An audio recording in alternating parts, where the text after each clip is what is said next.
Hi guys, so ito may bigay yung matanda na pagkain sa akin. Alam nyo, sobrang grateful talaga ako sa kanila kasi mabait sila tsaka hindi ko ripot sa pagkain. Itong pagkain na to is uwi ng dalaga sa kanya, sa nanay niya. Pero kasi bawal yung nanay niya sa patatas, tapos hindi rin mahilig masyado sa burger. So binigay na lang sa akin. Ngayon, kumain lang siya ng konting patatas, tapos yung kalahati ng burger, hinati niya yung burger, binigay sa akin. Natutuwa talaga ako dyan sa matanda yan kasi minsan sabihin na natin may ugali talaga yung mga Saudiya, kahit naman tayong mga Pilipino minsan wala sa mga naiintindihan ko yung ganun pag may time na pinupuna niya yung work ko ganun, or gusto niya siya yung gumawa kahit alam niyang kaya ko nang gawin, yung mga ganun tipo. So pero pagdating sa pagkain, pagdating sa mga bagay na kailangan ko, nakakabilib sila kasi hindi ko na kailangan sabihin sa kanila na kailangan ko yung ganito, kailangan ko ng ganyan. Sila na yung kusang nagbibigay mula sa damit, uniform, personal hygiene.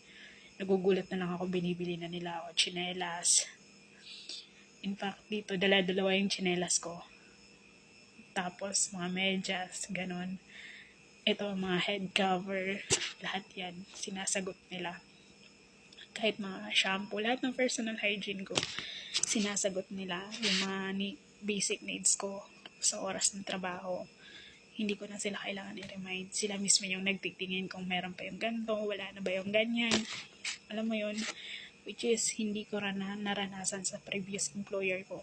Doon lahat ng expenses ko, pang personal man yan o parte sa trabaho ko, like pagkain, bumibili ako doon.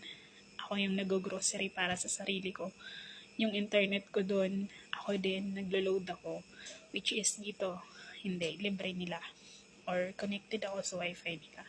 Kinonnect nila ako after 1 month ko dito. So, sobrang thankful ako. Kay tanda, sobra talaga. Kasi kahit yung pagkain na para sa kanya dapat, minsan sumasalisi pa siya, inaabot niya sa akin.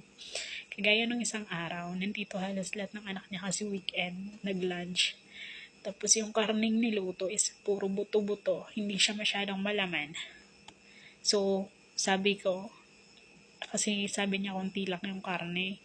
Sabi ko, okay lang mama. Sabi ko, konti lang or kahit kanin lang sa akin. Tapos sabi niya, hindi pwede. So, binigyan niya ako. Sorry. Natutuwa lang kasi ako. Kaya ganyan. Emotional talaga ako. Pasensya na. So, natutuwa lang ako kasi binigay niya sa akin. Konti lang. Kasi nga, kailangan mag-cash sa kanila. Siyempre, madami sila. Tapos, kumakain na kami. Kumakain na sila. Nakaupo na lahat. As in. Bigla siyang pumunta dito. Nagpasimple. Hawak-hawak niya sa kamay yung karne. Yung tipong laman talaga. Tapos, ano ba yan? Tapos, ilagay niya sa plato ko. Sabi ko, hindi na kailangan. Tapos, tinatanong siya ng mga anak niya, saan pupunta? Ganyan. Sabi, ano kukunin mo? Tapos sabi, wala, saglit lang. Tapos, yun nga, nilagay niya sa plato ko. Tapos, nagpasimple siya na, ayan, kasi kaunting lang yung sa'yo. Tapos, alam mo yun, sobra akong na-touch. Sobra akong natuwa. Tapos, sabi ko, hindi naman kailangan. Sabi ko sa kanya, tapos sabi niya, hindi okay lang kasi kaunti lang ang napunta sa'yo. Tapos, lagi talaga yun. Every time nakakain sila, inuuna niya yung plato ko. Every time na may pagkain, hindi niya ako nakakalimutan bigyan. Isa na yun sa pinaka-swerte kapag ganun yung employer. Which is, hindi ko naranasan dati. Oo, doon dati, binibigyan nila ako, nililibre nila ako. Tapos, pag bumibili sila ng pagkain doon dati, ganun din naman almost. Pero, sa ibang bagay, sa mga personal hygiene ko, hindi. Sa internet ko, hindi. Naglo-load ako dati, tapos, personal hygiene ko, ako bumibili. Minsan pagkain ko, nag-grocery ako ng sarili ko.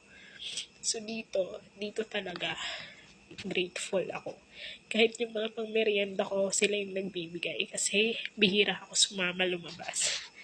So, yun lang, may kwento ko lang. Kainin na natin to. Yun lang guys, thank you. Umiyak na ako. Ano ba yan?